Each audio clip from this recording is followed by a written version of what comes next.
सिंधुदुर्ग जिल्ह्याचे पालकमंत्री आदरणीय निलेश राणे, विधानमंडळामध्ये अनेक वर्ष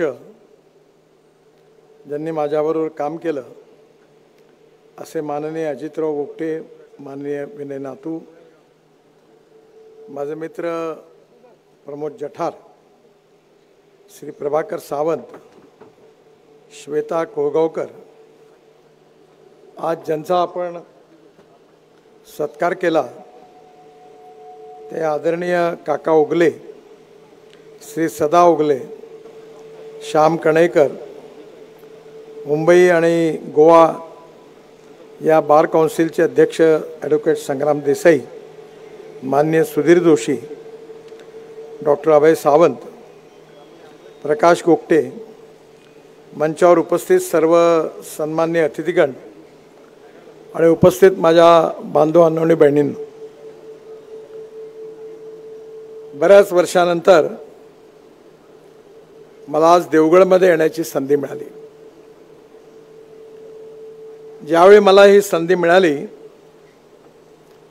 त्यावेळी जुन्या काळामध्ये भारतीय जनता पार्टीचा आमदार असताना, नंतर बांधकाम मंत्री असताना, पक्षाचा अध्यक्ष महाराष्ट्राचा असताना अनेक वेळा अनेक प्रसंगात या गावामध्ये येण्याची संधी मला मिळाली.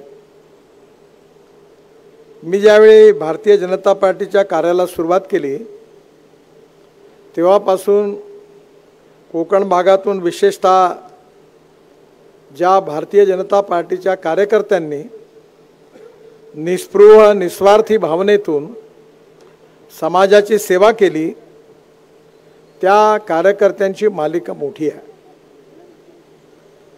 डॉक्टर तात्या नातू होते, आप्पासाहेब गोगटे होते, शिवाजीराव गोताड होते, त्याचबरोबर विशेषतः अनेक असे आमदार होते की ज्यांनी त्या काळामध्ये प्रतिकूल परिस्थितीमध्ये भारतीय जनता पार्टीचं कार्य वाढवलं. विशेषतः 1975 मध्ये ज्यावेळी आणीबाणी लागली त्यावेळी अनेक लोकांची रवानगी तुरुंगात झाली. आप्पांनाही पण त्या काळामध्ये अटक झाली होती. Maintenance of internal security act, मिसा, हा शब्द त्यावेळी अतिशय लोकप्रिय होता आणि त्या काळामध्ये या सर्व कार्यकर्त्यांची जेलमध्ये रवानगी झाली. 1975 साली 25 डिसेंबरपासून आणीबाणी सुरू झाली आणि त्यानंतर 1977 साली लोकसभेच्या निवडणुका झाल्या. माझी आठवण जर बरोबर असेल तर त्या काळामध्ये बहुतेक रत्नागिरीवरून बापूसाहेब परुळेकर बरोबर खासदार त्यावेळी निवडून आले, कुसुमताई अभ्यंकर त्यावेळी होत्या आणि विशेषतः त्या सर्व काळामध्ये कुठल्याही प्रकारची आर्थिक ताकद नसताना केवळ जनता काय चमत्कार करू शकते याचं उदाहरण बघायला मिळालं आणि जनता पार्टीचे यावेळी मोठा विजय झाला. देशाच्या राजकारणामध्ये कोकणाचं खूप मोठं योगदान आहे. चिंतामणराव देशमुख असतील, मधु दंडवते असतील, बॅरिस्टर नाथपै असतील, ज्यांनी खऱ्या अर्थाने हा देशात संसदीय लोकशाही गाजवली, अशात अनेक थोर सुपुत्रांचा जन्म कोकणात झाला.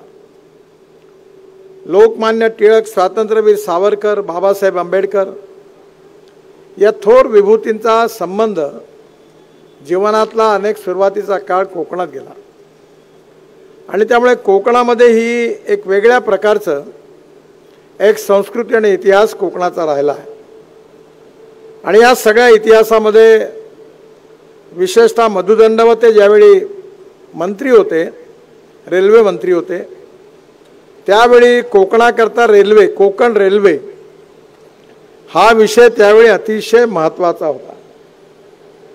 रेल्वेकरता लोकांनी मोठा संघर्ष केला. रेल्वेने बॉन्ड काढले तेव्हा लोकांनी त्या बॉन्डकरता पैसे दिले आणि खऱ्या अर्थाने कोकण रेल्वेचं स्वप्न कोकणवासी जनतेचं पूर्ण झालं. पण त्या काळामध्ये मी बांधकाम मंत्री असताना आप्पा मला अनेक वेळा अनेक पूल मागायचे. मला आठवतं त्या काळामध्ये मनोहर जोशी मुख्यमंत्री होते, नारायणराव राणे मुख्यमंत्री होते.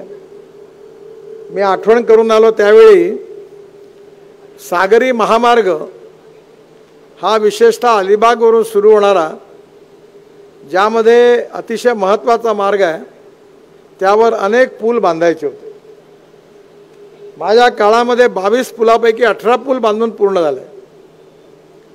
पण अलिबागला जोडणारा रेवस करंजा हा पूल त्या काळामध्ये राहिला.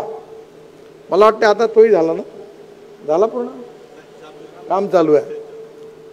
आणि मग एकंदरीत कोकणामध्ये दळणवळणाच्या दृष्टीने रस्त्याची मोठी अडचण होती. आप्पा अनेक वेळा माझ्याकडे यायचे. त्या काळामध्ये सगळ्यात पहिल्यांदा महाराष्ट्रामध्ये मी बजेटमधून एक योजना सुरू केली, ती साकव. साकव बरोबर शब्द मला कळलंच नाही. मी गमतीने म्हणलं कासव आहे की साकव आहे. मग त्यावेळी मला आप्पांनी समजून सांगितलं की याचं महत्त्व कसं आहे. आणि त्या काळामध्ये मी 350 साको एकदम मंजूर केले. माझ्या लक्षात आलं की कोकणातल्या जनतेच्या जीवनमरणाशी याचा संबंध आहे. आप्पांच्या काळामध्ये आप्पा जेव्हा जेव्हा माझ्याकडे आले त्यावेळी या सिंधुदुर्ग जिल्ह्यातले असतील, कोकणातले असतील, रस्त्यांचे प्रश्न घेऊन आले. आप्पांच्या म्हणण्याखातर मी अनेक पूल मंजूर केले, अनेक रस्ते मंजूर केले. कोकणामध्ये 2 विशिष्ट आहे, तुमची माफी मागून तुम्हाला सांगतो. 1 एकर जमिनीमध्ये 13 हिस्सेदार आणि 13 एकमेकाशी जमत नाही. आणि त्यामुळे जमीन कशी ॲक्वायर करायची हे मोठं चॅलेंज आहे. मी दोष देत नाही, पण अजूनही मुंबई गोव्यामध्ये अनेक ठिकाणी जमिनीचा ताबा घेताना अडचणी आहे. आणि यापैकी लोकांना न दुखवता त्यांना योग्य मोबदला देऊन जमीन मिळवणं हे कठीण काम आहे. पण या सगळ्या याच्यामध्ये आप्पांचं सहकार्य त्यावेळी मिळायचं. या भागामध्ये आप्पांनी त्या काळामध्ये अनेक पूल आणि रस्ते बांधून पूर्ण केले. त्यानंतर तात्यांनी पण या भागाच्या विकासाकरता काम केलं. या दोघांची एक विशेषता होती. तात्या चांगले डॉक्टर होते आणि आप्पा चांगले शेतकरी होते. विशेषतः आपलं देवगड म्हणजे, मी काल परवा 3 दिवसापूर्वी मी लखनौमध्ये होतो, कानपूरला उतरलो.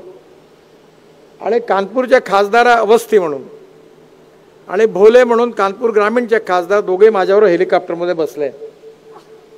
आणि अवस्थींनी मला म्हणलं, आपका बेटा क्या करता है? बोले वो आम का बिजनेस करता, हमारा का आम ऐसा है. त्यांनी मला खूप वर्णन सांगितलं. आणि तोही आंबा महोत्सव करतो. मी म्हणलं, तुम्हारे आंबे में कोई दम नहीं है. बोले क्यों?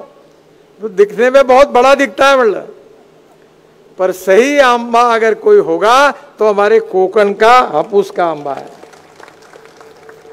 आणि देवगड हे हापूसच्या आंब्याचं खऱ्या अर्थाने माहेरघर, राजधानी. इथला अतिशय चांगल्या प्रकारचा आंबा.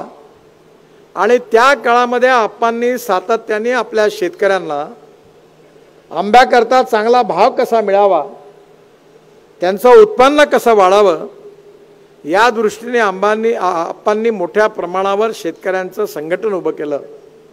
हा आंबा निर्यात करण्याची त्यांनी प्रयत्न केला. भारतातल्या मार्केटमध्ये आंबा पोहोचवला आणि शेतकऱ्यांना त्यांनी 2 पैसे जास्त मिळवून देण्याचं काम आप्पांनी आपल्या जीवनात केलं. दुसरीकडे रस्ते पूल बांधण्याकरता त्यांनी कष्ट घेतले.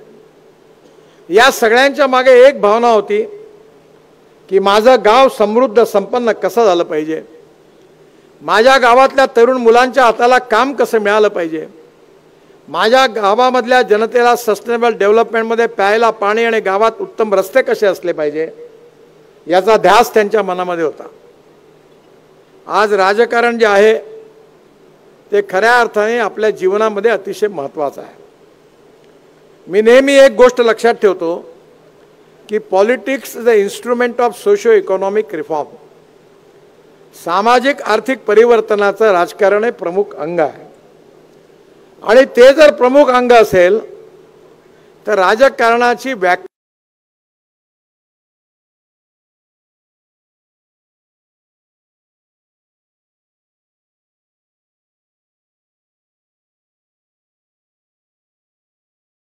विचार आमचे असू शकतात, पण विचारामध्ये भिन्नता असेल पण मनभेद होता कामा नये, हे अटल बिहारी वाजपेयींचं प्रसिद्ध वाक्य आहे. पण खऱ्या अर्थाने राजकारण म्हणजे केवळ सत्ताकारण नाही आहे, तर राजकारण आहे, समाजकारण आहे, राष्ट्रकारण आहे आणि विकासकारण आहे. गरिबांचे अश्रू पुसणं, शेतकरी शेतमजुरांचे अश्रू पुसणं, गाव गरीब मजदूर शेतकऱ्यांचं कल्याण करणं, गावामध्ये उत्तम शाळा असली पाहिजे, गावामध्ये उत्तम रस्ते असले पाहिजे, गावातल्या गोरगरीब जनतेला खऱ्या अर्थाने प्यायला शुद्ध आणि स्वच्छ पाणी मिळालं पाहिजे. आणि यामध्ये विचार करत असताना जात पंथ धर्म आणि भाषेच्या वरती उठून विचार केला पाहिजे, मानवतेच्या आधारावर काम केलं पाहिजे. मी परवा जेव्हा उत्तर प्रदेशमध्ये होतो तेव्हा भाषणात बोलता बोलता मी म्हणालो की भगवान श्रीकृष्ण यादव होते, पण भगवान श्रीकृष्णाने आपल्या नावाच्या मागे कधी यादव नाही लावला. प्रभू रामचंद्र ठाकूर होते, पण त्यांनी ठाकूर प्रभू सिंग रामसिंग हे नाव नाही लावलं. परशुराम ब्राह्मण होते, पण त्यांनी परशुराम शर्मा हे नाव नाही लावलं. म्हणजे त्यांनी लावलं नाही ते तुम्ही कशाला लावता? माणूस हा जातीने मोठा नाही आहे, माणूस हा गुणांनी मोठा आहे. आणि या समाजातली छुआछूत, अस्पृश्यता, जातीयता समूळ नष्ट करून मानवतेच्या आधारावर आपण समाजाचा विकास केला पाहिजे, ही विचारधारा आपल्या मनामध्ये ठेवून आप्पांनी संपूर्ण जीवनात त्यांची चाल चलन व्यवहार आणि चरित्र तसंच होतं. आणि म्हणून कधी त्यांनी जातीभेद नाही केला. सगळ्यांच्या बाबतीमध्ये त्यांनी न्यायाची भूमिका ठेवली, ही जास्त महत्त्वाची आहे. जात पंथ धर्म भाषा संप्रदाय पार्टी याच्या वरती उठून जे योग्य असेल, जे कायदेशीर असेल ते काम सगळ्यांचं झालं पाहिजे, अशा प्रकारची भावना त्यांच्या मनामध्ये होती आणि तशाच प्रकारे त्यांनी व्यवहार केला. खरं म्हणजे आपल्या समाजामध्ये ज्ञान विज्ञान तंत्रविज्ञान innovation entrepreneurship science technology research skill याचा विकास होतो आहे. विज्ञानामुळे समाज बदलत चाललेला आहे. अंधश्रद्धा असता कामा नये, पण श्रद्धा आणि अंधश्रद्धा या दोन शब्दात फरक आहे. 1-2 महिन्यापूर्वी मी आणि माझी पत्नी बौद्ध गयेमध्ये गेलो होतो आणि मला एक चांगली संधी मिळाली की भगवान गौतम बुद्धांचा जन्म ज्या ठिकाणी झाला, ज्या ठिकाणी भगवान गौतम बुद्धांना दिव्य ज्ञान प्राप्त झालं, ज्या ठिकाणी त्यांनी तपश्चर्या केली, ज्या ठिकाणी त्यांचं वास्तव्य होतं, ज्या ठिकाणी त्यांचं निधन होतं, ही सगळी बिहार आणि उत्तर प्रदेश जेवढी गावं होती, त्या सगळ्या गावांना मी 22,000 कोटी रुपये खर्च करून एक बुद्ध सर्किट नावाची योजना बांधली. मी रस्ते बांधले आणि मी ते विसरून गेलो. आता मला एवढे रस्ते की लक्षात कसं काय ठेवणार, आणि मला असं वाटतं की आपण आपल्या तोंडाने सांगू नये, लोक लक्षात ठेवतात. त्यावेळी मी ज्यावेळी माझी पत्नी आणि मी बौद्ध गयामध्ये गेलो आणि छोटंसं मंदिर होतं तिथे भगवान गौतम बुद्धांचं दर्शन घेतलं आणि बाहेर आल्यानंतर त्या ठिकाणी बोधी वृक्षाच्या खाली मी उभा असताना कधी नव्हतं त्या झाडावरचं एक पान खाली पडलं आणि ते असं हालत हालत हालत माझ्या खांद्याला लागलं आणि खांद्याला लागून माझ्या पत्नीच्या खांद्यावर पडलं. तर सगळे बौद्ध भिक्खू म्हणाले मला की बघा, तुम्ही चांगलं काम केलं म्हणून भगवान गौतम बुद्धांनी तुम्हाला आशीर्वाद दिला. तर मी त्यांना म्हटलं की मला कल्पना नव्हती, पण हा जर आशीर्वाद असेल तर माझ्याकरता हा परमभाग्याचा क्षण आहे. आणि त्यानंतर ज्यावेळी जगातले बौद्ध धर्माचे सगळे भिक्खू हाँगकाँग, चीन, Malaysia, Sri Lanka, Singapore, Thailand, Indonesia, Malaysia, जवळपास 1,500पेक्षा जास्त बौद्ध भिक्खू एकत्रित होते. भारतातले 200-300 असतील. त्यावेळी त्यांच्यासमोर कार्यक्रम झाला, मी इंग्लिशमध्ये भाषण दिलं आणि त्या सगळ्यांनी नंतर भगवान गौतम बुद्धांचं नामस्मरण करत मला आशीर्वाद दिले.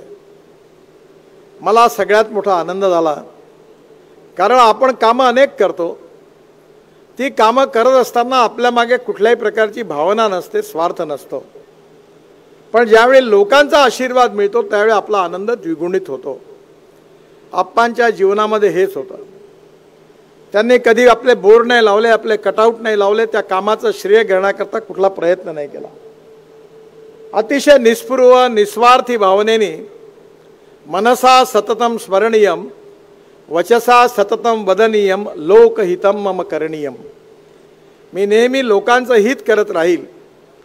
आणि तळागाळातला जो शेवटचा माणूस आहे, जो दलित आहे, पीडित आहे, शोषित आहे, ज्याला राहायला घर नाही आहे, ज्याचा खायला अन्न नाही आहे, ज्याच्या शरीरावर कपडा नाही आहे, त्या दरिद्र राहण्याचं जीवन जे आहे हे सुसह्य व्हावं याकरता मी प्रयत्न करीन, असा संकल्प दीनदयाल उपाध्यायांनी त्यांच्या सामाजिक आर्थिक चिंतनामध्ये अंत्योदयाच्या रूपाने आपल्याला दिला. आणि या चिंतनाप्रमाणे आपली वागणूक आणि व्यवहार करणारा संघाचा उत्तम स्वयंसेवक, भारतीय जनता पार्टीचा उत्तम कार्यकर्ता आणि एक प्रभावी आमदार म्हणून हे सगळे गुण ज्या व्यक्तीत बघता येतील त्या व्यक्तीचं नाव आहे आप्पा गोगटे. आप्पा कधी कोणाला नाराज होत नव्हते. मला भाषण द्या, मी अध्यक्ष होतो, तिकीट वाटपाचा कार्यक्रम होता. आप्पांना म्हणलं, आप्पा तिकीट कोणाला द्यायचं? कोणालाही द्या, ज्याला द्याल त्याला मी निवडून आणीन. म्हणजे तिकीट मागायलाही आप्पा तयार नव्हते. एवढा आपल्या कामाबद्दल, आपल्या पक्षाबद्दल, आपल्या विचाराबद्दल, सामान्य जनतेबद्दल मनामध्ये पूर्ण कळवळा असलेला एक संवेदनशील सामाजिक राजकीय कार्यकर्ता हे त्यांचं वैशिष्ट्य होतं.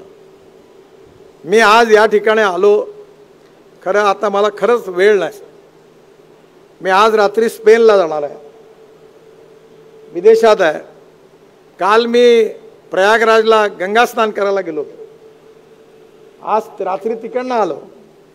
आणि आता देशभरात प्रवास असतानाही पण मी जवळपास महाराष्ट्रात येणं माझं शक्य होत नाही. एखाद दीड महिना एखाद्या वेळी मुंबईला चुकून येतो.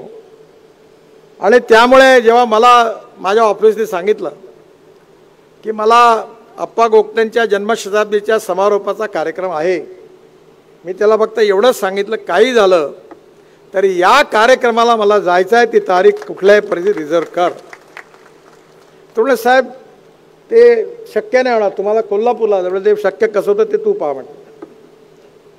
कारण मी याकरता आलो की आज भारतीय जनता पार्टीला जे वैभव मिळालं, आमच्यासारख्या कार्यकर्त्यांना जो मान सन्मान मिळाला, आम्ही मंत्री झालो, हे आमचं श्रेय नाही आहे. हे श्रेय खऱ्या अर्थाने असेल तर आप्पांसारख्या किंवा आप्पांच्या बरोबर काका होते. काका त्यावेळी फार वाद घालवायचे, त्यांना समजावून सांगणं मोठं कठीण होतं. आपला मुद्दा नाही सोडायचे ते, पण ते कट्टर निस्पृह कार्यकर्ते होते. अशा हजारो लाखो कार्यकर्त्यांनी आपलं जीवन पणावर लावलं. त्यांना मंत्रिपद मिळालं नाही, खासदारकी मिळाली नाही, आमदारकी मिळाली नाही, महामंडळाचं अध्यक्षपद मिळालं नाही, मानसेवा दंडाधिकारी पदही मिळालं नाही. मला नाही वाटत काकांना काही मिळालं असेल, पण तरी पण रात्रंदिवस आपल्या पक्षाकरता, आपल्या विचाराकरता आपला झेंडा खांद्यावर घेऊन हे लोक चालत राहिले. त्या हजारो कार्यकर्त्यांच्या तपस्येतून आणि बलिदानातून मिळालेले राज्य आहे, हे आमचं श्रेय नाही आहे. हे आप्पांसारख्या आणि काकांसारख्या अनेक कार्यकर्त्यांच्या त्यागाचं, तपस्येचं लक्ष, हे खऱ्या अर्थाने श्रेय आहे. आणि म्हणून त्यांच्याबद्दल ऋण व्यक्त करण्याकरता मी आज या ठिकाणी आपल्या या कार्यक्रमामध्ये आलो. मला आठवतं, मी आप्पांकडे अजूनही ते घर आठवतं मला, असं खाली जायचं. त्या ठिकाणी आंब्याची झाडही होती घरात, बहुतेक शेतात होतं का. हां, आणि काकूंच्या हातचं जेवण पण मी केलं नाही. बाई होतं गिरकर. आणि त्यावेळी अनेक वेळा मी त्या ठिकाणी त्यांच्याकडे गेलो आहे. आप्पांचं जाणं, तात्यांचं जाणं खूप मोठं नुकसान आहे. हे दैव दुर्लभ कार्यकर्ते आहेत, देव दुर्लभ. म्हणजे आता हाच शब्द त्याला अप्रोप्रिएट आहे. आणि हेच कार्यकर्ते जे आहेत ती संघाची, जनसंघाची आणि भारतीय जनता पार्टीची सगळ्यात मोठी संपत्ती आहे. आणि मग आपण नेहमी म्हणतो की एक छोटंसं शाळेतल्या विद्यार्थ्यांकरता एक छोटी कविता आहे की थोर महात्मे होऊन गेले चरित्र त्यांचे पहा जरा, आपण त्यांच्या समान व्हावे हात सापडे बोध करा. खरं म्हणजे गमतीदार उदाहरण आहे. किंवा जे गरिबी होती, राहायला घर नव्हतं, खायला अन्नाची सोय नव्हती, घरात झोपायण्याकरता जागा नव्हती, मुलांना शाळेत भरायला फी नव्हती, अंगावर उत्तम कपडे घ्यायला पैसे नव्हते, सगळं काही नव्हतं, पण घरात आनंद होता. आता बंगला आला, मर्सिडीज आली, गाडी आली, विमान आलं, हेलिकॉप्टर आलं, पण आनंद जेवढा होता तो मात्र थोडा कमी झाला. कारण सत्ता, संपत्ती, ज्ञान आणि सौंदर्य या 4 गोष्टी महत्त्वाच्या आहेत, पण या 4ही गोष्टी नश्वर आहेत. जे काल आहे ते आज नाही, आज आहे ते उद्या नाही. काळाच्या ओघामध्ये या गोष्टी संपत असतात. काल माझ्याकडे परवा जितेंद्र एक फिल्म ॲक्टर होते, ते माझ्याकडे नागपूरला आले. आमच्याकडे ज्येष्ठ नागरिकांचा मोठा कार्यक्रम त्याला आले. त्यांचं वय आता 83 वर्षाचं आहे. आता माझ्या मनातली इमेज ते उड्या मारायचे खूप सिनेमात तीच इमेज होती. काल माझ्याकडे मिथुन चक्रवर्ती आले, ते फायटिंग चांगले खेळायचे, पण आता त्यांना चालताना नाही पण त्रास होतो. आणि 8 दिवसापूर्वी मी दिल्लीत असताना फिल्म इंडस्ट्रीमधली एक मोठी अभिनेत्री आहे, नाव नाही सांगत, पण खूपच पहिल्या या दशकामधल्या प्रसिद्ध अभिनेत्री आहेत. तर त्या मला म्हणाल्या, नितिन जी मुझे कुछ काम दो. मतलब आपको अभी काम क्या मिलेगा? बोले मैंने इतने साल फिल्मों में काम किया. मतलब आप एक बात देखो, फिल्म आती है और जाती है, हीरो हिरोईन आती है जाती है. मला अमिताभ बच्चनने एकदा सांगितलं, त्याने मला फोन केला होता. मला आपने पहिल्यांदा फोन आला, मैं अमिताभ बच्चन बोल रहा हूँ, रख फोन नीचे. मला वाटलं कोणतरी माझ्याशी खोटं बोलून नाही. पुनः फोन आल्यावर तेवढा, नितिन जी मैं सही में अमिताभ बच्चन बोल रहा हूँ. मला मेरे से गलती होगी, आपकी क्षमा मांगता हूँ, क्योंकि आपका मेरा परिचय नहीं, तो आपने मुझे फ़ोन कैसे किया? तो ते मला म्हणाले की मी आज मुंबई और पुणे हाईवे से, जुनी घटना है, मैं पहली बार आया और मुझे इतनी खुशी हुई कि मैंने आपका नंबर ढूंढा और आपका अभिनंदन करने के लिए फ़ोन किया. मी त्यांना लगेच थांबवलं, म्हटलं रोड तो जाने दो, पर मैं बचपन से फाइटिंग के पिक्चर बहुत देखता था. दीवार मैंने 3 बार देखा था, जंजीर तो मेरा बहुत फेवरेट पिक्चर था, पर आनंद को मैं भी कभी भूल नहीं सकता. तेव्हा ते मला असं म्हणाले की नितिन जी फिल्म अच्छी होगी, गाना भी अच्छी होंगी, तो लोग साल भर याद रखते हैं, पर तुमने जो पुल बनाया, रोड बनाया है, रोज इसके कारण हमारा समय बचता है, हम आपको 100 साल नहीं भूल सकते ऐसे रोड बने. तेव्हा मला कळलं की आपल्या रोडचा एवढा परिणाम आहे. मी त्या अभिनेत्रीला सांगितलं, बघ देखो, अब जब तुम्हारी सिल्वर जुबिली होने वाले पिक्चर होते, वो समय चला गया. अब आप अभी उसी समय में हो, क्योंकि सच कोई बोलता नहीं. अब आप कोई सामाजिक काम करो, सोशल एज्युकेशनल फील्ड में काम करो. अब वो ग्लॅमर नाही रहा.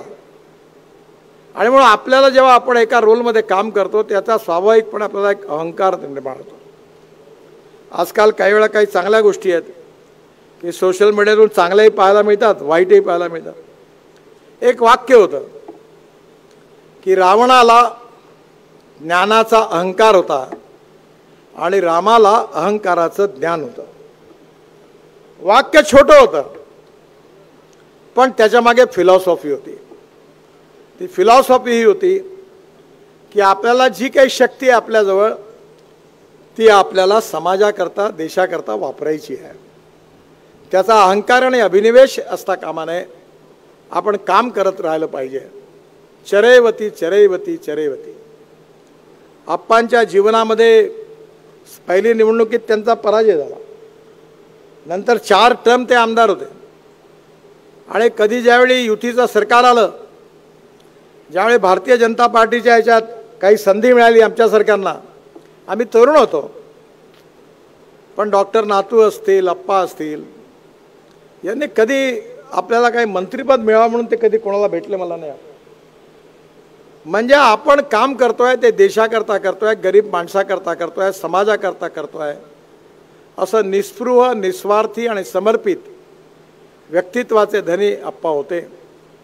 आणि त्यामुळे त्यांच्या स्मृतीप्रित्यर्थ आपण हे शताब्दी महोत्सवाची सांगता करत असताना मी तुम्हाला एक विनंती करणार आहे की खऱ्या अर्थाने अप्पांना जर श्रद्धांजली द्यायची असेल तर आप्पांसारखे 10-20 आप्पा जर आपल्या नवीन पिढीत तयार झाले तर कोकणाचं देशाचं भविष्य बदलल्याशिवाय राहणार नाही. वही मनुष्य है कि जो मनुष्य के लिए मरे, यही पशु प्रवृत्ति है कि आप ही चरे, वही मनुष्य है कि जो मनुष्य के लिए मरे.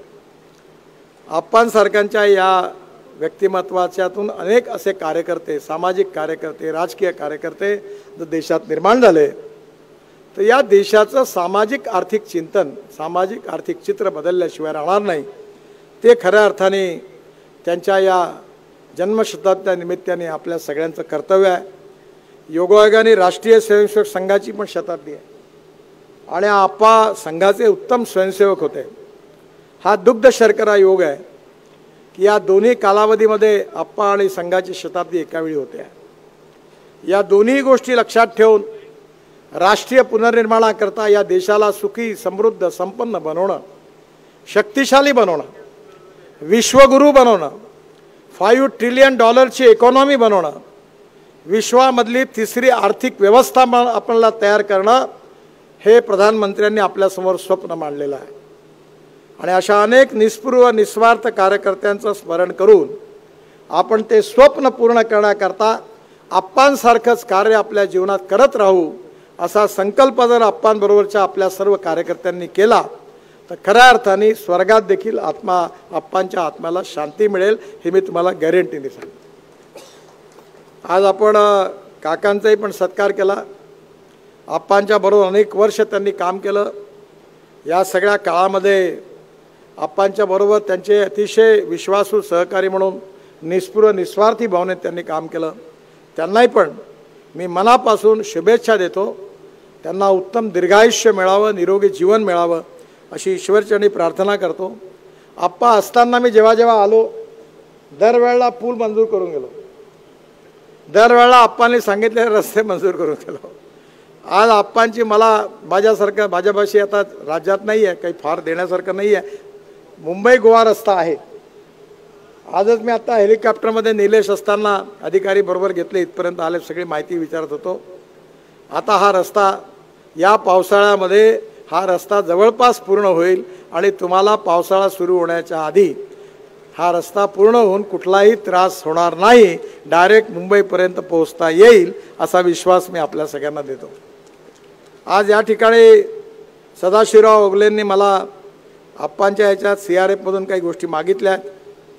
त्यामध्ये दाभोळे, नरेंगे, पोयरे, मशवी रोड, तालुका देवगड 10 कोटी रुपये, किंजवडे खालची वाडी जोडणारा एकेरी वाहतुकीचे पूल, नंतर बांगमळा नारिगरे जोडणारा एकेरी वाहतुकीसाठी पूल, त्याचबरोबर जामसंडे, वळूकवाडी आणि येळे वरणवाडी जोडणारा पूल, हे सगळी कामं मी सेंट्रल रोड फंडमध्ये मंजूर करण्याची घोषणा करतो. आणि पुढल्या वर्षीच्या म्हणजे एप्रिल नंतर जी मंजुरी मिळेल त्यात ही सगळी कामं मी मंजूर करीन असा विश्वास देतो. आणि पुन्हा एकदा आपल्या सगळ्यांना अभिनंदन करतो आणि विशेषतः आप्पांच्या स्मृतीला अभिवादन करतो.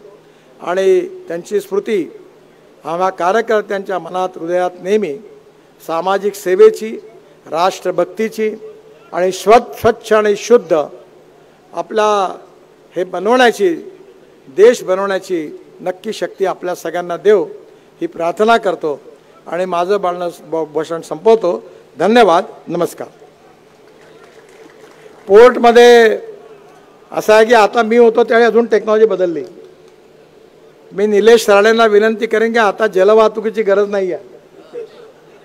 हां, नितेशला आता मी एक फ्लाइंग बोट आणि ज्याला MPBS सी प्लेन म्हणतात ते माझ्या काळात मंजूर केलं. त्याचे कायदे बदलवले. मी स्वतः मुंबईच्या समुद्रात उतरलो, पाण्यामध्ये विमान उतरवलं. मग प्रधानमंत्री साबरमतीवरून उडून त्यांनी सरदार सरोवरात उतरले. ते 100 प्लेन ठिकाणी वाहतूक आता मंजूर झाली. त्याला इन्व्हेस्टर पाहिजे आहे. त्यामध्ये 2 गोष्टी आपण जरूर करा की एक म्हणजे MPBS सी प्लेन फ्लाइंग बोट महाराष्ट्रात सुरू करण्याकरता तुम्ही पुढाकार घ्या. बिन पैशाने कसं करायचं ते मार्गदर्शन मी तुम्हाला करेन. दुसरी गोष्ट म्हणजे आपण मुंबईच्या गेटवेवरून उडलो का डायरेक्ट सिंधुदुर्ग जिल्हा तिकडे उतरलो, इथून उडलो का डायरेक्ट गोव्यात उतरलो. काही गरज नाही एअर स्ट्रिपची वगैरे. आणि एखाद्या वेळी उतरायचं असेल तर एअर स्ट्रिपवर रत्नागिरीच्याही पण उतरू शकतो. तर ते आपण आणलेलं आहे देशात. त्याच्यात तुम्ही पुढाकार करा. देवेंद्रजींना पण मी समजावून सांगेन, आपण त्याच्यावर मार्ग काढू. आणि दुसरा एक माझा पेट प्रोजेक्ट आहे. मी जेव्हा शिपिंग मंत्री होतो तेव्हा मुंबईच्या सर्व बाजूने वसई, विरार, कल्याण, डोंबिवली पण सगळ्या ठिकाणून नव्या मुंबईच्या एअरपोर्टवर पोहोचण्याकरता वॉटर टॅक्सीची योजना तयार केली. 17 मिनिटात मॅक्झिमम. आणि ही टॅक्सीची योजना संजय भाटिया नावाचे आपले IAS ऑफिसर आहेत, ते मुंबई पोर्ट ट्रस्टचे अध्यक्ष होते, त्यांनी सगळी बनवून ठेवलेली आहे. नवीन एअरपोर्टमध्ये जेटी मंजूर केलेली आहे. जसं तुम्ही इटलीमध्ये, रोममध्ये जाता ना, व्हेनिसमध्ये, तर हॉटेलमधून पाण्यातून उतरून बोटीने विमानतळावर जाता, तसं मुंबईतले सगळे लोक बोटीने जाऊ शकतील. ती योजना तयार आहे. तुम्ही तुमच्याकडे हातात घ्या, त्यालाही पण मी पूर्ण मदत करेन. या दोन्ही योजना जर तयार झाल्या तर मला असं वाटतं की नक्कीच लोकांना खूप दिलासा मिळेल.